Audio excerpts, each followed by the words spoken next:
Servos de Deus, a buzina tocai, em breve Jesus voltará. A todo mundo a mensagem levai, breve Jesus voltará.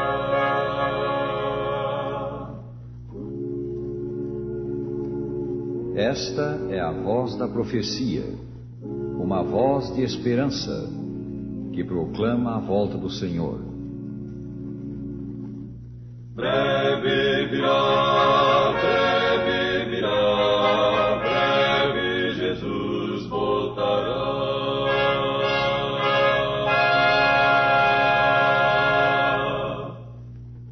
A quantos nos ouvem no vasto Brasil e no exterior, os nossos votos de paz e saúde. Hoje o nosso texto é uma parte dos Salmos. Clamou este pobre e o Senhor o ouviu, e o salvou de todas as suas angústias. Salmo 34:6. Não temos dúvida de que estas palavras estão na Bíblia para ajudar os que enfrentam problemas, os que passam por angústia, pois certamente o que Deus fez por esse pobre em tribulação, fará em favor de quantos a Ele clamem por ajuda. Nunca jamais houve um caso, quanto saibamos, de alguém em dificuldade que clamasse a Deus como este homem e não fosse socorrido. Quando Jesus esteve na terra, Ele nunca recusou atender pessoa alguma. Todos podiam falar com Ele. E quantos buscaram a sua ajuda foram atendidos. Cristo nunca disse: estou muito ocupado, venha outro dia. Por vezes, os seus discípulos quiseram despedir pessoas que o procuravam, mas Jesus não o permitiu. O Salvador a ninguém despedia sem primeiro dar a sua bênção. É fato que o mancebo rico retirou-se dele entristecido, mas a razão foi simples. O abastado jovem sobrepôs o valor das riquezas ao valor de Cristo. E quem poderá dizer que ele depois não se arrependeu e não voltou ao Salvador? Tribulação, angústia. Não precisamos dizer o que isto é. Cedo ou tarde na vida, todos passamos por tribulação. Todos sabemos o que ela significa. Esta é uma palavra sobre a qual não precisamos consultar o dicionário. Certo evangelista costumava dizer que a tribulação nos encontra perto do berço e se conserva conosco até a morte. O homem nascido de mulher, disse o patriarca Jó, vive breve tempo, cheio de inquietação. Jó 14:1. E um dos amigos de Jó disse o mesmo noutras palavras: o homem nasce para a aflição tão certamente como as faíscas voam para cima.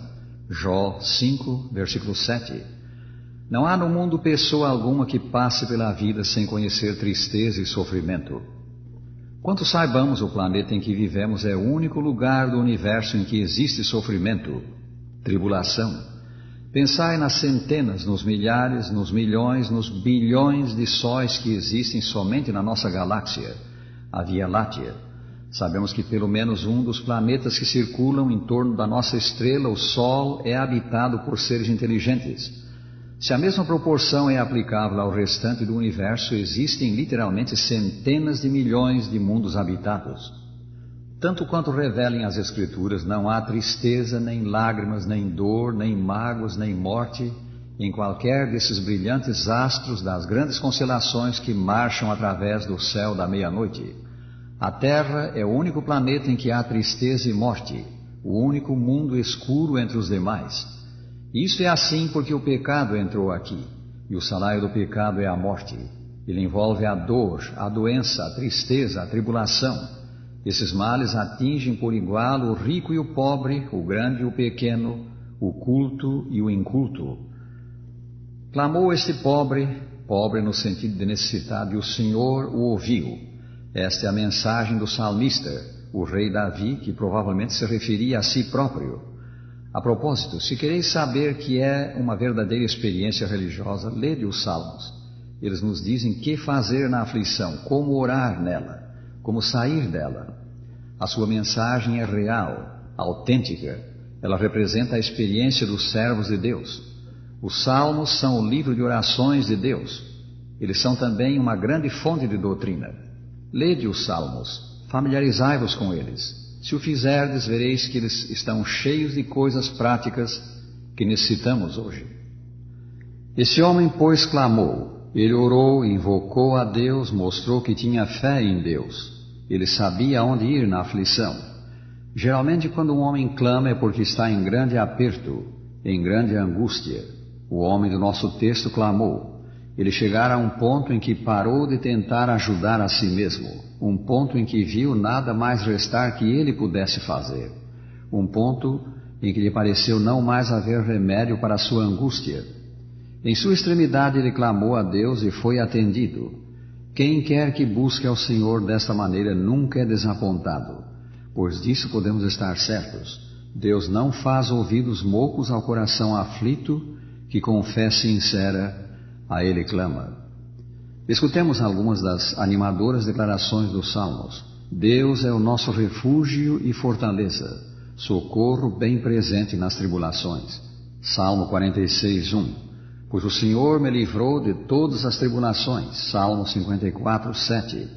Presta-nos auxílio na angústia, pois vão é o socorro do homem. Salmo 60:11. Clamaste na angústia e te livrei. Salmo 81:7. Na sua angústia eu estarei com ele. Salmo 91:15. Deus não promete guardar-nos da aflição, mas promete estar conosco nela. Ele não impediu que Daniel fosse lançado na cova dos leões, mas fechou a boca destes. Não impediu que os 3 jovens hebreus fossem lançados na fornalha de fogo ardente, mas esteve com eles no fogo. O rei Nabucodonosor pôde ver 4 homens andando no meio do fogo sem sofrer o seu efeito. Podemos ir a qualquer lugar e permanecer em qualquer lugar se Deus está conosco. Na verdade, vale a pena estar em aflição se Deus está conosco. Quando, pois, estamos sob provação, quando nosso clamor vem de um coração arrependido, quando pedimos a Deus que nos perdoe os pecados e nos dê forças para lhe obedecermos, quando pedimos que cuide de nós na aflição, Ele nos ouve. Deus nos tira da aflição ou se quer que a suportemos, permanece ao nosso lado, guiando-nos e fortalecendo-nos. Devemos pedir o socorro de Deus com fé. E lembremos, a fé vem pela pregação e a pregação pela palavra de Cristo. Romanos 10:17. A fé, pois, vem da leitura da Bíblia. Se queremos ter fé robusta, devemos ler muito o Santo Livro. E devemos também invocar o nome do Senhor e obter respostas para as preces que fazemos. Podeis estar certos de que Deus socorreu o homem do nosso texto, que, como observamos, foi aparentemente o próprio rei Davi. E ele vos socorrerá a vós se pedir de sua ajuda. Deus não faz acepção de pessoas. Lemos em Atos 10:34. Quão maravilhoso! Deus trata a todos com igual bondade, com igual desvelo.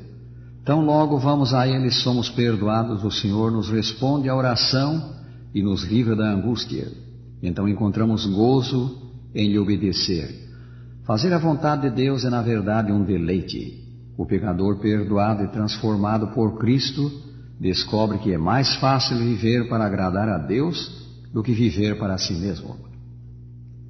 No Salmo 40, Davi nos dá o seu testemunho. Tirou-me Deus de um poço de perdição, de um tremedal de lama.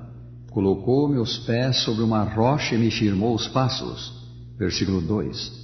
Quando nos confiamos a Deus, Ele nos põe no caminho em que quer que andemos. Estabelece o nosso andar. Pisamos onde Ele quer que pisemos. Até mesmo nas trevas nós avançamos sobre sólido terreno.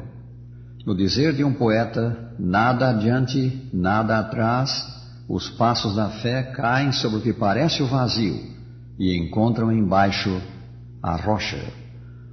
Podemos sair à rua e falar a outros o que nos perturba, mas ninguém nos ouvirá. Podemos expor os nossos problemas aos nossos amigos. Alguns destes, se não todos, preferirão, porém, que nos calemos. Eles têm as suas próprias lutas.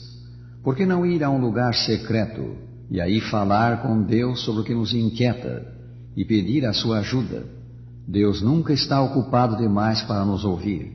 Se nos dispomos a lhe obedecer, abandonando o pecado, Ele jamais nos fechará a porta, e Ele não conta a outros o que lhe contamos. Deus é o mesmo em todo o tempo. Fará por nós hoje o que fez por outros no passado. Alguém disse que Deus tem um coração de mãe. Quem de nós não lembra o modo como nos tratou nossa mãe na nossa infância? Quando caíamos e nos feríamos, ela nos pensava as feridas, nos enxugava as lágrimas, nos afagava e nos consolava. Nos braços de nossa mãe nós nos sentimos seguros, felizes. Qual mãe extremosa, Deus socorre os que a Ele apelam. A quantos o buscam na tribulação, Ele diz, como alguém a quem sua mãe consola. Assim eu vos consolarei. Isaías 66, 13. Este, meus amigos, o infalível socorro do homem na tribulação. Despedimo-nos deixando com cada um dos nossos amigos este pensamento, palavras do apóstolo São Paulo, encontradas em Romanos 8:32. Se Deus não poupou a seu próprio Filho, antes por todos nós o entregou, porventura não nos dará graciosamente com ele todas as coisas?